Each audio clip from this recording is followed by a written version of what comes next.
All right, what's going on today, guys? Today I want to do a little comparison between the ROKIT 8 G4s and the ROKIT 10.3 G4s. For those of you who don't know, KRK Rokits or KRK Systems has been around since about 2003. They've been manufacturing monitors since then.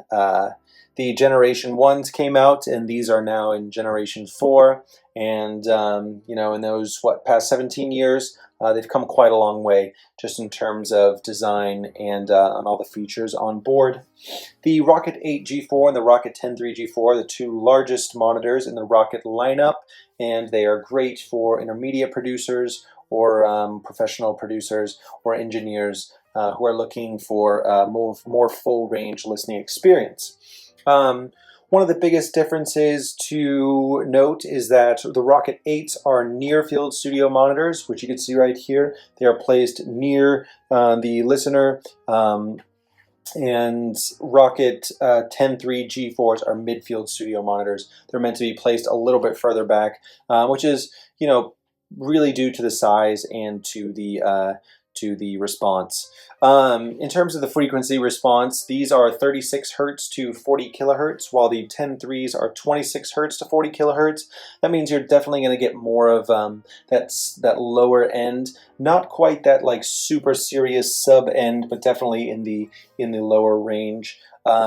The 10.3s just essentially provide a deeper listening experience.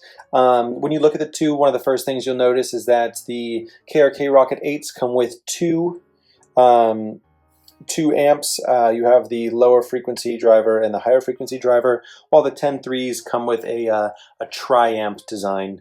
This means you have matching drivers that go from 10-inch to 4.5-inch to 1-inch. They're all also made with Kevlar, just like the 8s, but since you have that tri-amp design, you basically just get a more even listening experience across all three of the speakers.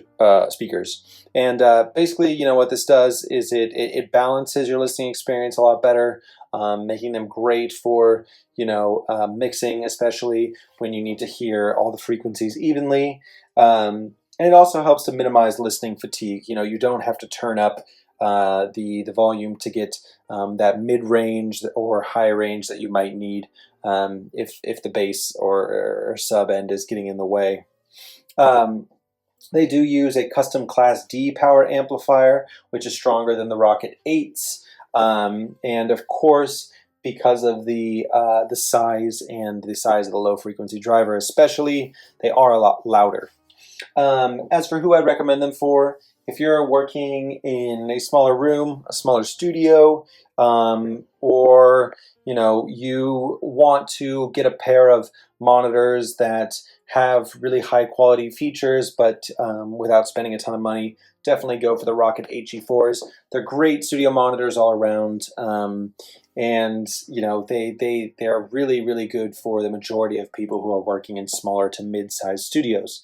On the other hand, if you're working in a larger studio and you've always been a fan of Rokits and KRK Rokits, the 10.3s are great.